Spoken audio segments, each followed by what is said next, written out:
Hello दोस्तों, नमस्कार। NPS academy YouTube channel में आप लोगों का पुनः स्वागत है।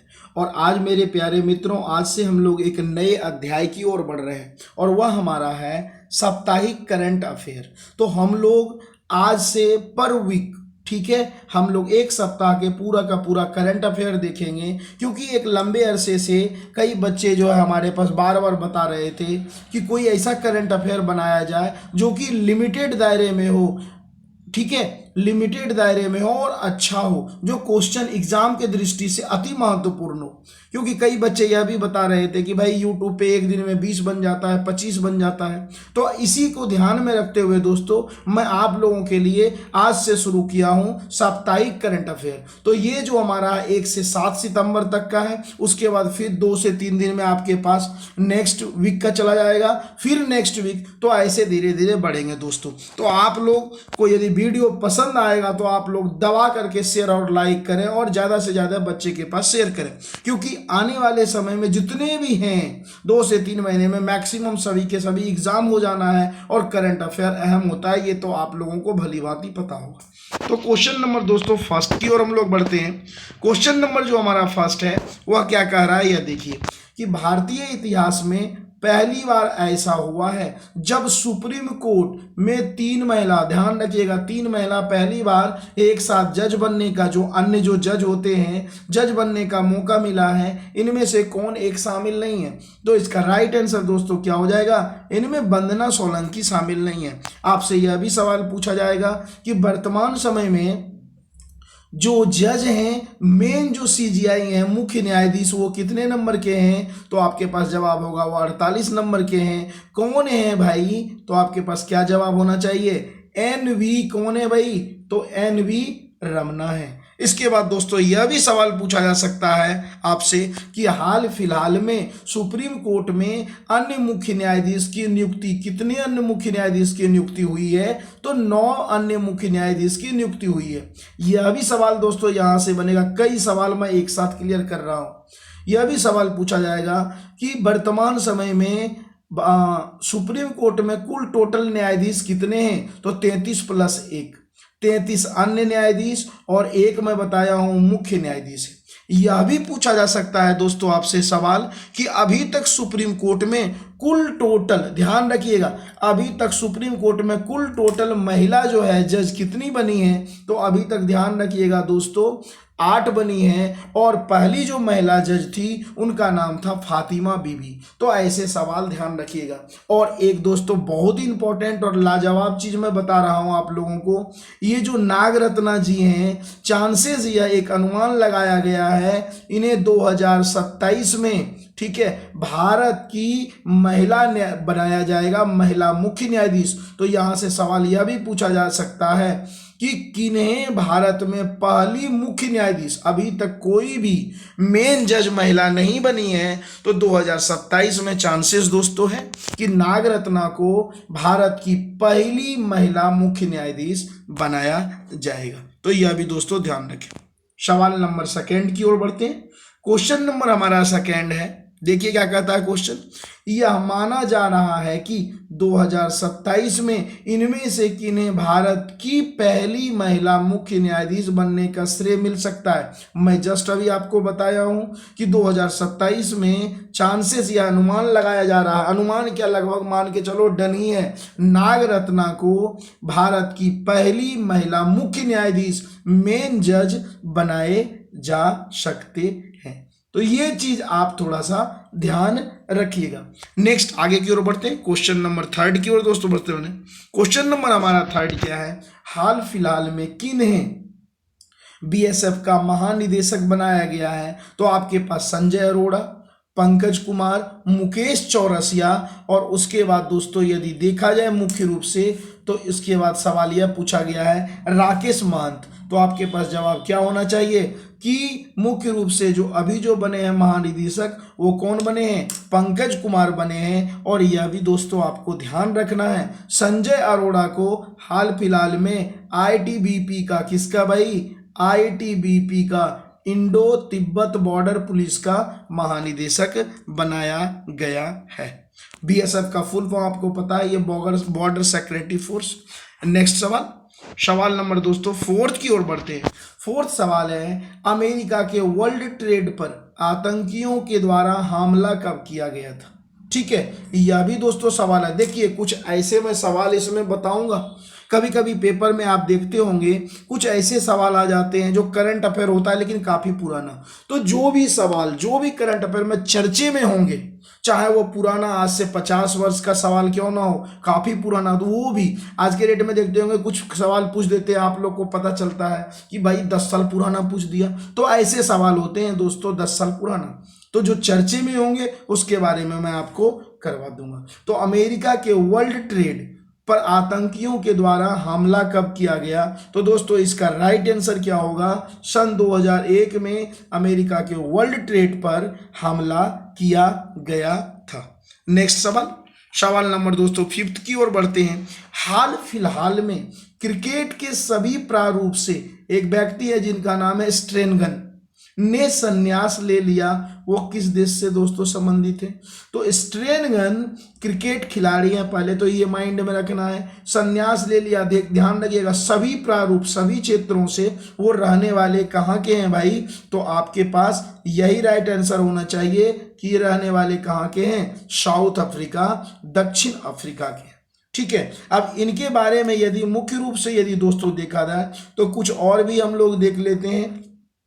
ये फिफ्थ नंबर के मुख्य रूप से देखिएगा, ये फिफ्थ नंबर के ऐसे गेंदबाज हैं जो सर्वाधिक विकेट लिए हैं। तो यह भी माइंड में आप सेट कर लीजिएगा कि ये कितने नंबर के बल्लेबाज गेंदबाज हैं जिन्होंने जो है मुख्य रूप से, तो ये फिफ्थ नंबर के हैं। यह भी सवाल पूछा जा सकता है, तो पहले नंबर के गेंदबाज कौन है, ठीक है, जिन्होंने अत्यधिक विकेट लिया, तो यह भी ध्यान रखिएगा, जेम्स एंडरसन। क्या नाम है भाई, जेम्स एंडरसन।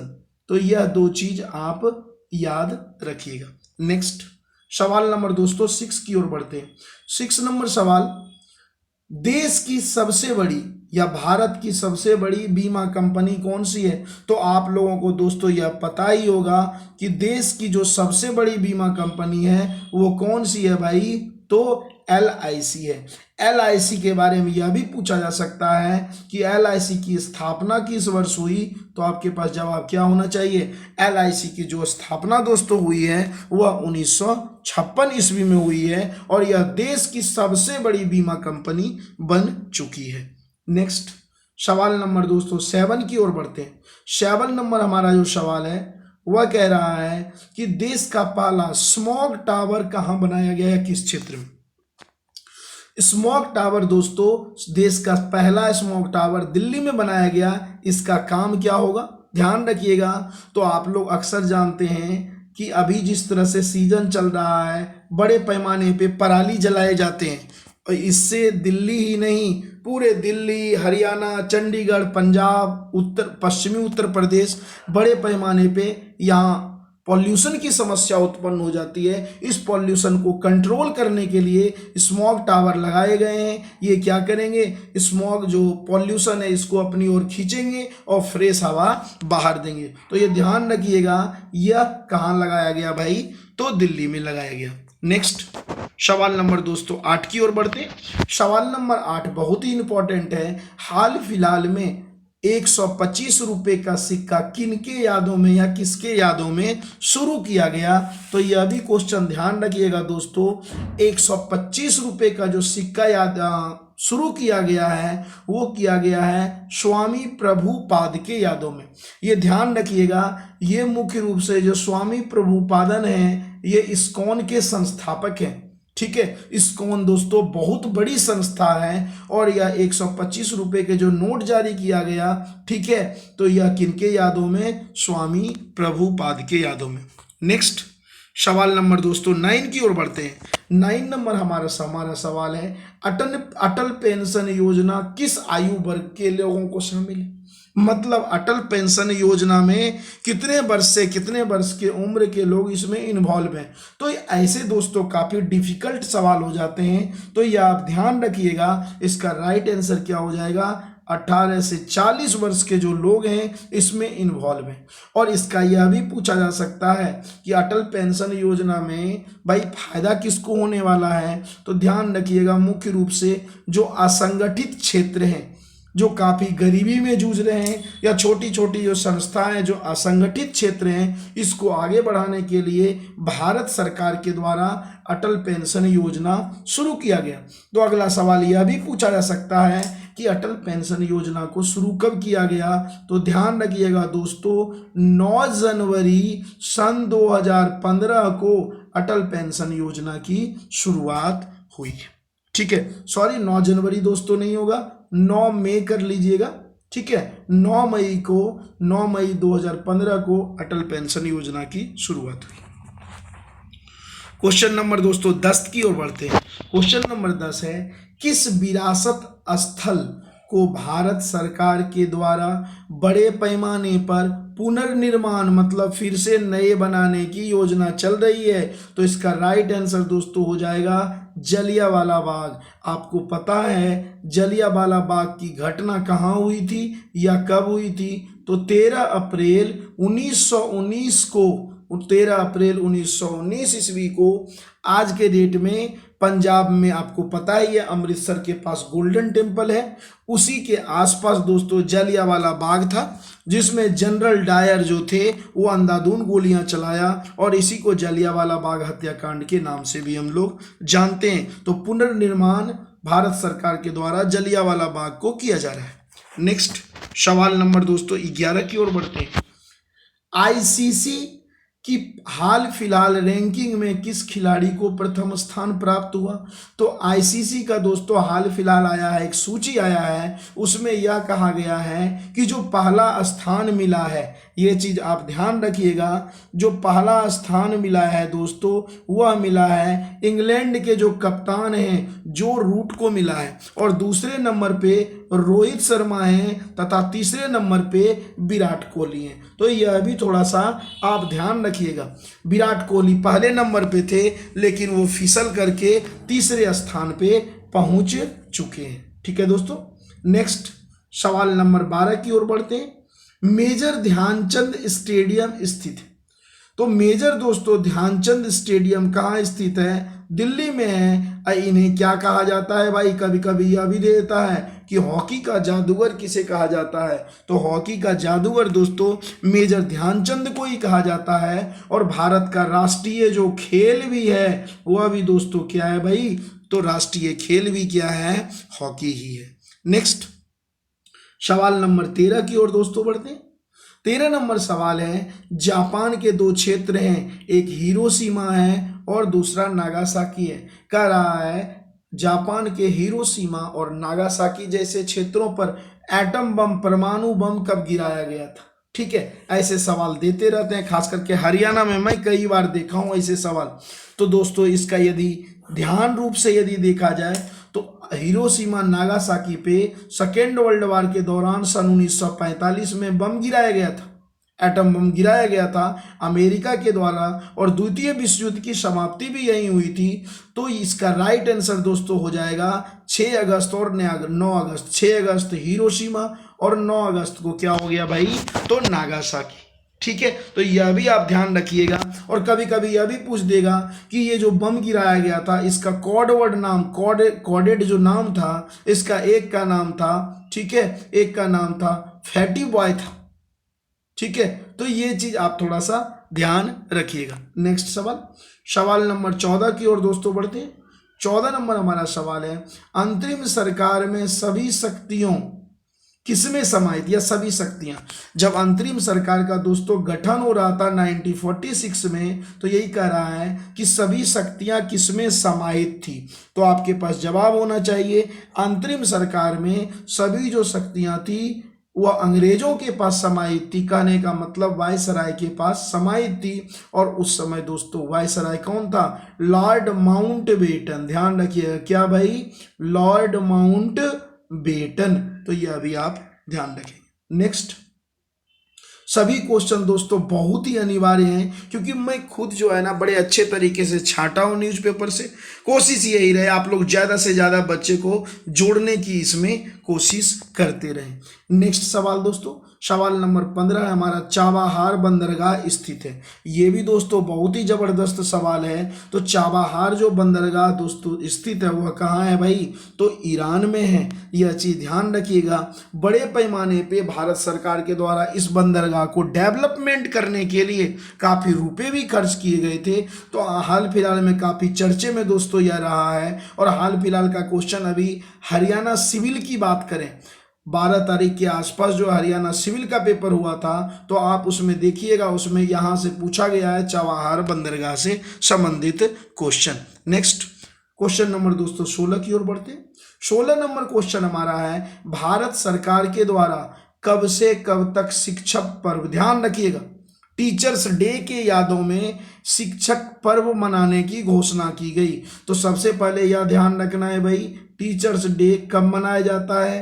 5 सितंबर को, ठीक है। अब उसके बाद यदि देखा जाए मुख्य रूप से, तो दोस्तों आपके लिए यह क्वेश्चन है, अगले हम लोग जब वीडियो जब देखेंगे नेक्स्ट वीक का, जब करंट अफेयर देखेंगे, तो मैं आपसे नॉर्मल सवाल पूछ रहा हूं कि किन के यादों में टीचर्स डे मनाया जाता है। तो शिक्षक पर्व भारत सरकार के द्वारा कब से कब मनाने की घोषणा की गई? तो ये दोस्तों क्वेश्चन बिल्कुल इंपॉर्टेंट है और ध्यान रखिएगा, 5 से 17 सितंबर के बीच शिक्षक पर्व मनाने की घोषणा की गई। नेक्स्ट सवाल नंबर दोस्तों 17 की ओर बढ़ते हैं। 17 नंबर हमारा सवाल है, किस देश में बड़े पैमाने पर, ध्यान से क्वेश्चन को समझिएगा और सुनिएगा, ऐसे सवाल बिल्कुल मिस मत कीजिएगा, किस देश में बड़े पैमाने पर अयोध्या में बन रहे राम मंदिर का उत्सव मनाया जाएगा? देखिए राम मंदिर बनाया जा रहा है इंडिया में, उत्सव कौन सा देश मनाएगा? ऑप्शन इसको ध्यानपूर्वक देखें, अमेरिका, दुबई, ब्रिटेन और अफगानिस्तान। इसका राइट आंसर दोस्तों क्या है हमारा? दुबई है। और इसलिए सवाल बन जाता है, दुबई वगैरह जो है दोस्तों यह मुस्लिम प्रांत है, मुस्लिम कंट्री वाला देश है, और वहाँ यदि राम भगवान की यदि को लेकर या अयोध्या को लेकर उत्सव मनाए जा रहे हैं, तो ऐसे ही अपने आप में ये सब लाजवाब प्रश्न बन जाते हैं। सवाल नंबर दोस्तों 18 की ओर बढ़ते हैं। 18 नंबर जो हमारा सवाल है वह देखते हैं कि हाल फिलहाल में, देखिए उत्तर प्रदेश एग्जाम के लिए बहुत इंपॉर्टेंट है, हाल फिलहाल में उत्तर प्रदेश के किस क्षेत्र में एक वायरल फैलने से बड़े पैमाने पर लोग बागों की जान जा रही है? ध्यान रखिएगा, ये कोई वायरल जो है, हालांकि देखा गया है इसमें बैक्टीरिया के भी अंश पाए गए हैं, जीवाणु के भी, विषाणु के भी पाए गए हैं। तो किस क्षेत्र में ऐसी घटना हो रही है जो बड़े पैमाने पे? तो ये ध्यान रखिएगा, दिल्ली से जो सटा हुआ दोस्तों क्षेत्र है पश्चिमी उत्तर प्रदेश। आपको राइट आंसर क्या हो गया दोस्तों? आपका बी ऑप्शन। तो पश्चिमी उत्तर प्रदेश जैसे क्षेत्रों में एक वायरल फैला हुआ है, जिस कारण से बड़े पैमाने पे बच्चों की दोस्तों, बच्चे ही नहीं बड़े भी, बूढ़े भी, उनकी मृत्यु हो रही है। नेक्स्ट सवाल नंबर दोस्तों हम लोग 19 की ओर बढ़ते हैं। 19 नंबर हमारा सवाल क्या कहता है, देखिए, देश के किस क्षेत्र में ओलंपिक मेडलिस्ट या वर्ल्ड चैंपियन खिलाड़ी की खेल की सामग्री की फैक्ट्री, मतलब बड़े पैमाने पे जो मेडलिस्ट होते हैं या वर्ल्ड चैंपियन के लोग होते हैं, उनके लिए अच्छे जो है ना, अच्छे क्वालिटी के कपड़े, अच्छे क्वालिटी के हर एक चीज़ बनाए जाएंगे। तो भारत के किस क्षेत्र में ऐसी सुविधा की जा रही है? तो दिल्ली में इसकी फैक्ट्री दोस्तों लगाई जाएगी। नेक्स्ट सवाल नंबर दोस्तों 20 की ओर बढ़ते हैं। क्वेश्चन नंबर हमारा 20 है, भारत ने किस देश के साथ, बहुत ही दोस्तों मैं बता दे रहा हूं एकदम बिल्कुल ट्रिपल स्टार इंपॉर्टेंट सवाल है ये, भारत ने किस देश के साथ वायु प्रक्षेपित मानव रहित यान के विकास के लिए संयुक्त समझौता किया? ऐसे सवाल बिल्कुल दोस्तों मिस ना करें, और यही मजे की बात है, ऐसे सवाल आपको मैक्सिमम जो है ना, देखा जाए बहुत कम ऐसे यूट्यूबर हैं जो बनाते होंगे। तो यह चीज आप ध्यान रखिएगा। तो वायु प्रक्षेपित मान रक्षित यान, ठीक है, या भारत ने किस देश के साथ वायु प्रक्षेपित मानव रहित यान के विकास के लिए समझौता किया तो भारत भाई किसके साथ करेगा? रूस के साथ करेगा, अमेरिका के साथ करेगा, इजराइल के साथ करेगा या ब्राजील के साथ करेगा? तो दोस्तों इसका राइट आंसर क्या हो जाएगा? यह भारत सरकार के द्वारा किसके साथ रिश्ता किया गया है संयुक्त अभ्यास का या संयुक्त समझौता, इसका राइट आंसर क्या हो गया दोस्तों? अमेरिका के द्वारा। अमेरिका के द्वारा भारत सरकार ने सन 2016 से ही इस मामले में पहल करना शुरू कर दिया था। नेक्स्ट सवाल नंबर दोस्तों 21 की ओर बढ़ते हैं। 21 नंबर हमारा सवाल है, भारत सरकार के द्वारा नेपाल में आए भूकंप से क्षतिग्रस्त क्षेत्रों के पुनर्निर्माण के लिए कितने रुपए देंगे? तो पहले सवाल यह ध्यान रखना है, भारत में दोस्तों, भारत में भी भूकंप के झटके देखने को मिले थे, लेकिन सबसे ज्यादा जो दोस्तों नुकसान हुआ था 2015 में वह नेपाल को हुआ था। तो नेपाल भारत का पड़ोसी देश है, काफी अच्छा रिलेशन भी है, ठीक है। तो भारत सरकार बड़े पैमाने पे जिस क्षेत्र में भूकंप आए थे, काफी लोगों की जानें भी गई थी, उस क्षेत्र को डेवलपमेंट करने के लिए भारत सरकार दोस्तों पड़ोसी देश को कुछ रुपए दिए हैं। तो वह रुपए कितना दिए हैं? तो 3.6 करोड़ डॉलर दिए हैं। तो यह भी थोड़ा सा आप ध्यान रखिएगा। नेपाल की राजधानी आपको दोस्तों पता ही है कि काठमांडू है। नेक्स्ट सवाल नंबर दोस्तों 22 की ओर बढ़ते हैं। 22 नंबर हमारा सवाल है, हाल फिलहाल में किस देश के प्रधानमंत्री ने, देखिए दोस्तों ऐसे भी ये भी सवाल इंपॉर्टेंट है, हाल फिलहाल में किस देश के प्रधानमंत्री ने पद से इस्तीफा दिया है? तो ध्यान रखिएगा, हाल फिलहाल में दोस्तों जापान के प्रधानमंत्री, याद रखिएगा उसका नाम कुछ याद और सुगा है ना, या सुग्गा रखिएगा ना, सुग्गा कहने का मतलब तोता, ठीक है। तो जापान के जो प्रधानमंत्री थे सुगा जो थे वह क्या कर दिए भाई? इस्तीफा दे दिए हैं। नेक्स्ट सवाल नंबर 23, बहुत ही दोस्तों लेटेस्ट सवाल और इंपॉर्टेंट है, ब्लू स्ट्रेगल्स क्या है? तो इस सवाल पे विशेष रूप से ध्यान दें, ब्लू स्ट्रेगल्स क्या है? ऐसे सवाल आ जाते हैं एग्जाम में, पता ही नहीं चलता बालक को पूछ क्या दिया भाई। तो यह तारों का समूह है, यह एक नया ग्रह है, यह एक ब्लैक होल है, यह एक उपग्रह है? ध्यान रखिएगा दोस्तों, यह एक स्टार का ग्रुप है, यह एक तारों का ग्रुप है। और भारतीय, ध्यान रखिएगा, भारतीय जो कंपनी है, इसरो जो है या DRDO जो है, इन सबों के संयुक्त प्रयास से ब्लू जो स्ट्रेगल्स तारों के समूह को ढूंढा गया है। नेक्स्ट सवाल नंबर दोस्तों 24 की ओर बढ़ते हैं। 24 नंबर हमारा सवाल है, पहले भारतीय जो ब्रिटिश संसद के सदस्य बने। ये देखिए है पुराना सवाल लेकिन चर्चे में था, इसलिए मैं बता दे रहा हूँ। कुछ क्वेश्चन जो आप देखते हैं काफी पुराना पूछता है, तो जो चर्चे में रहता है वही पूछा जाता है और बच्चे को पता चल ही नहीं पाता है, तो इसलिए मैं वो भी साथ के साथ आपको कवर करवा रहा हूँ। पहले भारतीय जो ब्रिटिश संसद का सदस्य बना, तो दोस्तों पहले भारतीय कौन थे? दादा भाई नौरोजी थे, जो ब्रिटिश संसद के सदस्य बने थे। और यह भी ध्यान रखिएगा, यह सदस्य कब बने थे भाई? 1892 ईस्वी में बने थे। इन्हें ध्यान रखिएगा, भारत का दादाजी भी कहा जाता है। कहने का मतलब कभी कभी यह भी दे देता है इजी क्वेश्चन कि great old man of India के नाम से कौन प्रसिद्ध है? तो ओल्ड मैन ऑफ इंडिया के नाम से भी दादा भाई नौरोजी पसंद करते हैं, या लोग बाग जो है इसे great old man of India के नाम से भी जानते हैं। ठीक है दोस्तों। नेक्स्ट क्वेश्चन नंबर 25 हाल फिलहाल में दोस्तों पूछे गए हैं ये सवाल। सामान्यतः कार्बी, ब्रू और बोडो नामक जनजाति भारत के किस क्षेत्र में देखने को मिलता है? तो ध्यान रखिएगा, देखिए ऑप्शन क्या है, नीलगिरी क्षेत्र, हिमाचल क्षेत्र, उत्तरी पूर्वी राज्य, मालवा का पठार। तो ध्यान रखिएगा दोस्तों, जो नॉर्थ ईस्ट राज्य है, जो उत्तरी पूर्वी राज्य है, जिसे सेवन सिस्टर के नाम से भी हम लोग जानते हैं, उस क्षेत्र में कार्बी, ब्रू और बोडो जैसी जनजाति पाए जाते हैं। नेक्स्ट सवाल नंबर दोस्तों 26 की ओर बढ़ते हैं। 26 नंबर हमारा सवाल है, हाल फिलहाल में, अंडरलाइन कर लीजिएगा, बहुत दोस्तों इंपॉर्टेंट है, संयुक्त अभ्यास, सैन्य अभ्यास, ये सब बहुत जबरदस्त इंडिया में पूछे जाते हैं। हाल फिलहाल में सेमेक्स, ठीक है, कभी कभी सीमेक्स भी हो सकता है। सेमेक्स का 28वां सैन्य अभ्यास भारत ने किसके साथ किया? दोस्तों अपने आप में आपको खुद पता चल गया होगा, ये बड़ा ही अच्छा दोस्तों सवाल है। तो यह पहले ध्यान रखना है, जो सेमेक्स हुआ वो कितने नंबर का था? 28 नंबर का था। भारत भाई ये कैसा अभ्यास था? तो सेना का अभ्यास था। भारत ने किसके साथ किया? तो यह चीज आपको दोस्तों बड़े अच्छे, सेमेक्स सी से शुरू हो रहा है, तो यहाँ पे देखिए सी वाला कहीं दिखाई दे रहा है, बिल्कुल सिंगापुर। तो सिंगापुर के साथ भारत और सिंगापुर के साथ, सिंगापुर के बीच सेमेक्स नामक क्या हुआ है दोस्तों? अभ्यास हुआ है। यह भी पूछा जा सकता है कि यह जो अभ्यास था वो कब से शुरू हुआ था? तो 1994 ईस्वी से दोस्तों शुरू हुआ था। Next question number 27, 27 number question की ओर बढ़ते हैं। 27वां नंबर दोस्तों क्वेश्चन है,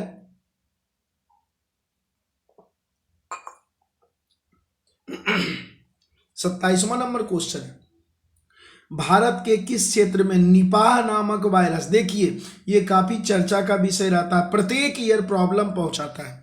निपाह नामक दोस्तों वायरस जो है, यह एक क्या है? निपाह वायरस है। किस क्षेत्र में बड़े पैमाने पे लोग बागों को जान लिया है? ध्यान रखिएगा, हर साल दोस्तों प्रॉब्लम करता है। और इसका राइट आंसर माइंड में सेट कर लो अभी, अगले वर्ष पूछे जो भी पूछे, इसका राइट आंसर केरल मार के आना है। तो केरल जैसे क्षेत्र में एक वायरस जो है इसी सीजन में फैलता है, जिसका नाम क्या है भाई? तो निपाह है, जिसमें बड़े पैमाने पे लोग बागों की जान जाती है।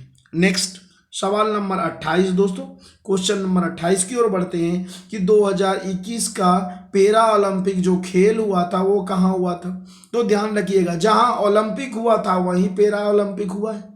तो हाल फिलहाल में पैरा ओलंपिक दोस्तों जो खेल आयोजित हुआ है, यह कहाँ हुआ है? जापान में। हो सकता है आपके एग्जाम में जापान ना हो, जापान की जो राजधानी है ना टोक्यो, टोक्यो में हुआ था। तो मैं थोड़ा क्वेश्चन को घुमाया हूं।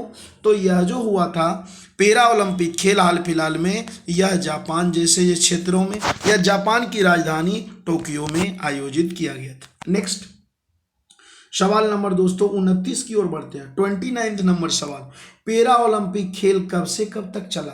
ठीक है, तो यह भी क्वेश्चन दोस्तों ध्यान रखिएगा, जो पैरा ओलंपिक जो खेल चला है वह 24 अगस्त से 5 सितंबर।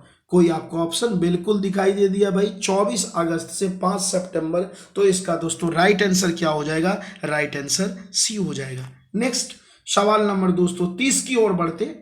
आप लोग दोस्तों ज़्यादा से ज़्यादा बच्चे को जोड़ने की कोशिश करें, और मैं एक से एक अच्छे से अच्छे सवाल बना के दूंगा। और खास करके बिल्कुल एक होता है ना एकदम मलाई क्रीम जिसे कहते हैं, बिल्कुल छांट के दूंगा और एकदम डायरेक्ट पेपर में लड़ेगा, टेंशन की बात नहीं है। करंट अफेयर है, हमें पता है करंट अफेयर कहाँ से पूछे जाते हैं।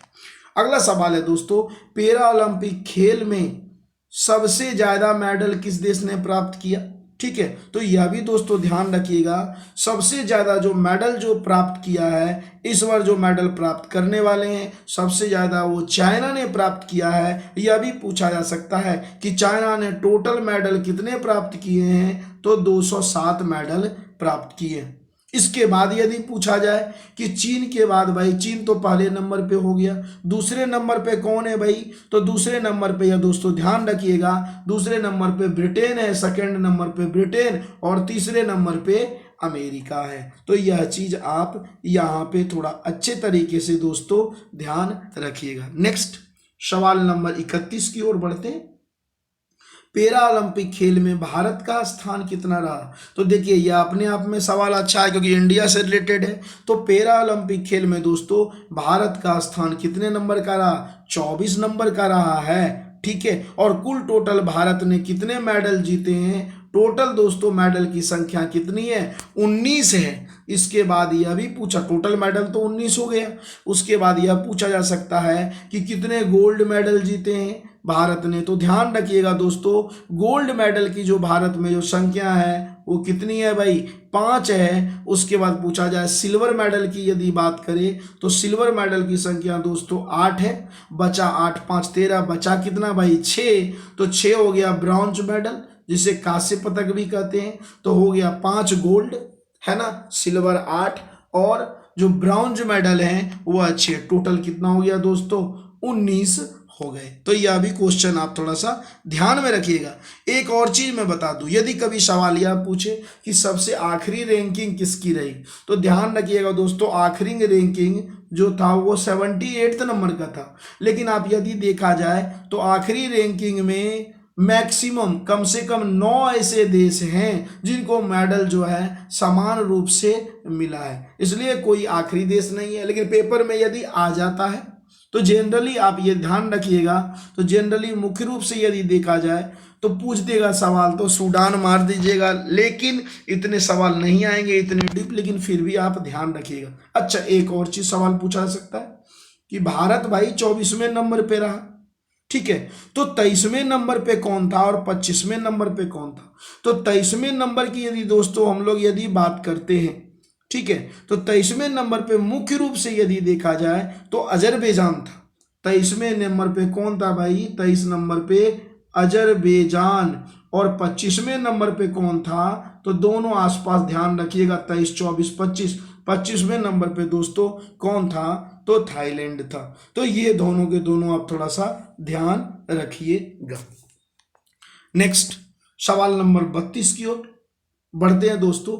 अल्जाइमर रोग की वजह क्या है, या अल्जाइमर रोग की वजह से क्या होता है, या अल्जाइमर रोग होता है तो क्या समस्या होती है।